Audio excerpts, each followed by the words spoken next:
And joining us now, Chris Wattie, the author of Contact Charlie, the Canadian Army, the Taliban, and the Battle That Saved Afghanistan. Good to meet you. Good to have you here at TVO. Glad to be here. Let's start with the concept of embedding, which is relatively new, I gather. How is that different from the way journalists used to cover wars 50, 60, 70 years ago? Well, the idea, which was originally an American one, was to put individual reporters in with the small units that they were covering. Where their platoon or company went, they would go. What the soldiers saw, they would see. And within a few parameters about not violating secrecy and not putting the troops in jeopardy, they're pretty much allowed to report whatever they want. And it worked brilliantly during Operation Iraqi Freedom, the invasion of Iraq, and in the early stages of the Canadian mission in Afghanistan. But it's kind of fallen down in the last year or two. Let's go back a bit. I think everybody remembers, seeing battles almost, basically live on CNN during the initial war in Iraq. Why did the Canadian military choose to go for this? Well, the Canadian military, this is back when we all thought there's at least a chance Canada might participate in the invasion of Iraq. And the Canadian Army decided, oh my gosh, we have to get an embedding program together and get our heads around this idea. Well, as we know, we didn't participate in the invasion of Iraq, but we did go into Afghanistan at almost exactly the same time. And some bright lights in the Canadian Army decided, well, you know what, if it worked so well in Iraq, if it gave, as you say, that real immediacy, that frontline view, looking over the shoulders of all the troops, then why don't we use it in Afghanistan? And so they did, and at least for the first 3 or 4 years, it was a brilliant success. So they did, and so you went. Now, how much military reporting experience had you had before Afghanistan?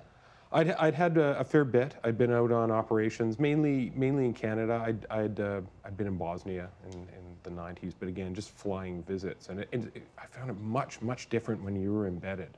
I think it's something with the military mindset. An embedded reporter was, whoa, suddenly that's someone they can understand. Whereas if you're not embedded, then you're an outsider. And inherently, they're going to be a little suspicious of you. Once you're embedded, you went through what we called the sniff test. About a week, and the guys would sort of feel you out, and once they figured out you're okay, literally they give you the shirt off their back. And they did trust you eventually? Yes, they did. They would read the stuff. These guys aren't stupid. They read the stuff that you're filing. And as a journalist, it was really interesting because I was getting immediate feedback from the people I'm writing about, good and bad. How do they read you? Online. So they have access to computers over there, and they just check out what you were filing? Yeah, exactly. They would go and look up the National Post online or any of the CanWest papers, and they would see the articles I wrote, and they come and correct the little mistakes, or they say good job, or wow, you got this wrong. And it's actually a pretty unnerving experience as a journalist to have that kind of instant feedback. Now, one of the criticisms of being embedded is that, well, there's a couple. Let's start with this one, that the military controlled too much of what you had access to, and even though you're right there, there's still a filter that you can't get away from. Is that accurate? No. The military said right from the beginning, this is warts and all coverage, good or bad. They had limitations, they had rules, but most of them were pretty common sense. Like, we couldn't write about a raid or an operation before it happened for obvious reasons, because we're broadcasting to the enemy what's going to happen. Exactly, and who definitely was watching. Definitely was reading on the internet. And nobody that you know of broke that code? No. There's a big gray area that I think all of us edged up to the gray area a couple of times. And General Andrew Leslie, actually, who is now the commander of the Army, at one point was threatening to throw me out of Afghanistan.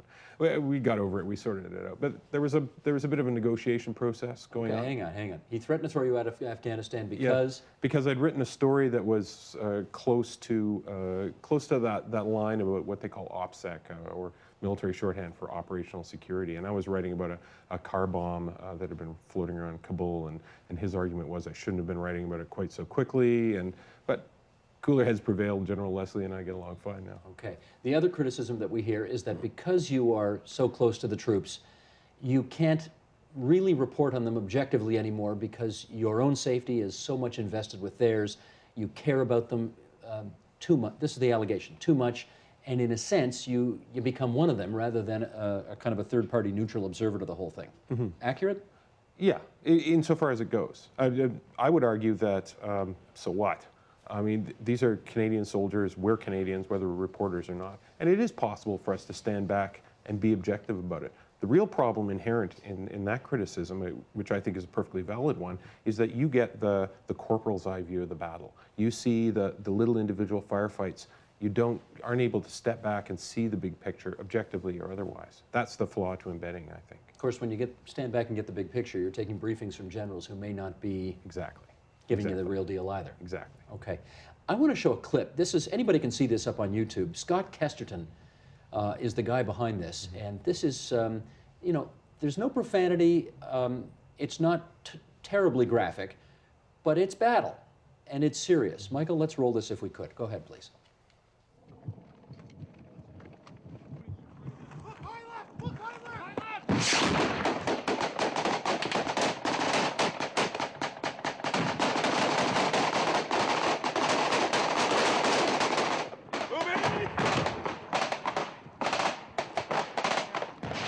Whoa! RPG. We got friendlies to the left. Yeah. Okay, let's go. That goes on for another 2.5 minutes. Just a little snippet of that we plucked off YouTube. Were you ever shot at?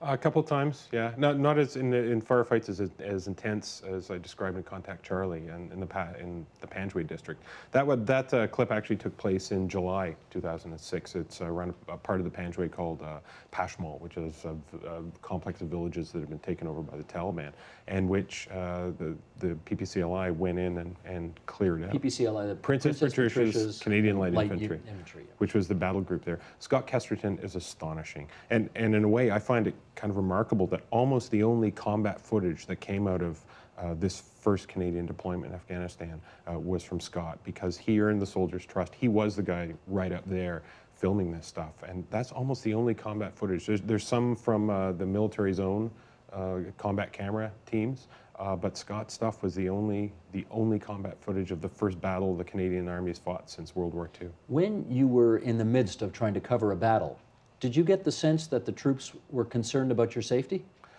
Yeah, very much. Did they try to protect you? Yeah, in fact, one of the first embeds I realized, one of the youngest members of each platoon or section I was out with would attach himself to me. It was invariably some 22-year-old youngster. And I realized after a while what was going on, and I walked up to the sergeant in charge and said, "Look, Sarge, I know what you're doing. You're using me as a training dummy, right? What do you mean?" He said, "Well, you're using me to teach this guy how to do close protection, because what had happened was the sergeant would pull the private over and say, you know, make sure the reporter doesn't get tagged, will you?" Tagged? Tagged. Meaning? As in toe tag, you know. Shot, killed. Yeah, and I was in a convoy that got IED'd twice. I came within a few feet of an exploded improvised explosive device or roadside bomb. I think just about every reporter who's been in Afghanistan has stories about close calls like that. Did you ever have to pass any physical requirements in order to go along? No, although we probably should have, because as I was saying in the introduction, imagine 50 degrees Celsius, and we're carrying body armor and helmets and everything that amounts to like maybe 50 pounds of protective gear. The soldiers are carrying we're carrying and wearing like 100 pounds of stuff. But still, you try running around that kind of heat. So yeah, there were some issues with some reporters about physical fitness. I actually started running about 2 or 3 months beforehand because I had an idea what we were going to be in for. Were there any stories that you think you would not have gotten had you not been embedded with your unit? Almost everything. Almost everything. For instance, I did a whole series of stories about how the Army was using 1944 era pistols, right? The pistols, little handguns they used as their last line of defense. Go back to the Second World War. They had problems with equipment because they had these new satellite radios that they had to duct taped onto the back of their lab, sort of red-green approach. And you don't think you'd have got those stories if you weren't there? No, absolutely not, because I got those stories because soldiers would walk up to me and go, "Hey, Wattie," you know, and sort of nod in the general direction. "You might want to check this out." They would tell me things, and not all the things would pan out, because sometimes soldiers hear rumors and they gossip worse than almost anyone else. But it was at least a starting point, and a lot of the stories, a lot of the things that go wrong. I mean, soldiers love to complain, and they are not shy about telling you when they think something is being badly mishandled. When you investigated things, did you find that on balance their complaints were accurate? About half and half. There was usually some sort of germ of truth behind it. Sometimes it wasn't quite as portrayed, but there's almost always some sort of grain of truth to it. But more often than not, they were completely on the money. And are there still embeds in Afghanistan? There are, but the program's broken down, I think, because partly because of the government. The current government is extremely sensitive about Afghanistan, particularly casualties, and they have worked overtime to restrict reporters' access. The reporters have been cut off from that one-on-one access to the troops, by and large. So it was the previous Liberal government that actually started the embeds? Yes. Yeah, And it was the Mr. Conservative- Martin's government. Paul Martin's government, and now Harper's government, you say, is not so keen on it. No, they're very, very sensitive about anything coming out of Afghanistan, and they're very suspicious about the kind of close contact between reporters and the troops. The other problem is that a lot of the reporters going over there aren't as experienced. A lot of experienced people are not being sent over to Kandahar. It's become, within the business, it's become a bit of a door prize. We're sending people over that have no previous military experience, and it took me like a week to find out where the bathrooms were in Kandahar airfield. And often, because they're separated from the soldiers, that link has been broken. There's many instances where reporters go over to cover Kandahar, and they never leave the confines of Kandahar airfield, which to me is, you might as well have stayed home. Right. I want to follow up on the political angle, and to that end, I'm going to quote something that you wrote in your book, Contact Charlie. Here's how it goes. Not long after the suicide attacks began, Canadian intelligence officers began hearing reports that senior Taliban leaders had reached some important conclusions about the Canadian troops patrolling the streets of Kabul. The word among the Taliban, according to the intercepted communication, was, quote, Canadians are good fighters, but their politicians are weak. Did the troops feel supported by their political mothers and fathers back home? No, not really. There's a really, and continues to be a very strong perception that they're doing things that just aren't being reported, that the reporting isn't reflecting what they're seeing on the ground. Part of that's the nature of the media. We focus on the negative. We're gonna key in on the bomb explosion, the suicide bomber. We're gonna find the negative stuff, and that's understandable. I think what's frustrating a lot of soldiers and a lot of officers even is the level of manipulation going on by the government. I've been told by reporters it's to the point where the Prime Minister's office and Privy Council office is reaching down to Kandahar airfield and approving or disapproving individual interviews. And that to me is shocking. They're trying to micromanage the mission, and they should just leave the military to it. Prime Minister's office micromanaging interviews done in the field in Afghanistan. In Afghanistan. And the soldiers know about this, and they're not. Oh yes, they're well aware, and they are not happy about it. They want. That's when I wrote the book. It was kind of touching. All the soldiers I spoke to, and there were dozens of them, hundreds of hours of interviews. All of them had this really touching desire. We just want our story told. We just want to hear the truth. And the stories that came out were just remarkable. I was constantly putting down my pen and paper or hanging up the phone and going, I could make this stuff up. Back on you. Everybody remembers the Melissa Fung story. Just thankfully ended happily. The CBC News reporter was kidnapped for ransom. When you're over there, how much brain space is occupied thinking about all of the terrible things that potentially could happen to you while you're there doing your job? Good question. Probably not enough in my case. I would get focused on getting whatever story it was, and I trusted the troops implicitly. When I was out patrolling with them, a big part of their mission was making sure that I wasn't going to get tagged, as they say. But as well, they trusted me to know not to stand in front of the machine gun, please. Know where to go and what to do. But to be honest, when you get a sort of tunnel vision when you got a story, and there are situations where I think I probably put myself in unnecessarily in dangerous situations because I was just so focused on the important thing was getting that story. Were you ever outside your embed, if that's the right way to say it? Yeah. You did go outside your embed. Yeah, we would have about once a week on average. We would go out, we'd put on civilian clothes, we'd go around Kandahar city. I actually drove from Kandahar back to Kabul. My fixer or translator got a civilian car, got in the back, and drove a 3-hour drive up to Kandahar. And in retrospect, that might not have been such a great idea. How much protection did you have when you went? None. None.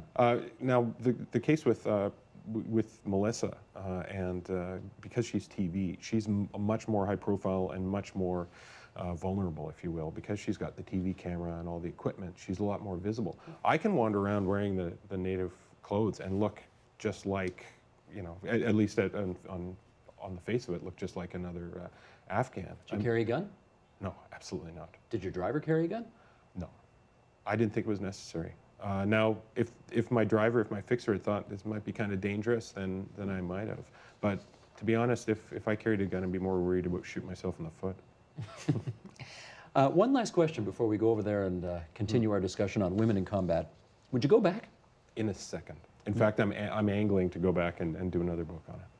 You want to go back to Afghanistan? And the funny thing is, you talk to almost every soldier who's been over there, even the wounded ones. The wounded ones, even guys who've lost limbs, they're almost unanimous in saying, I want to go back, I want to go back. There's something about Afghanistan that really gets under your skin. It's difficult to describe if you haven't been there, but it's just a lovely country and the people are wonderful. And as I said, all the soldiers, and I would go back in a heartbeat. That's going to come as news to a lot of people, and probably not as good news to some members of your family, but that's another story for another day. Hopefully not.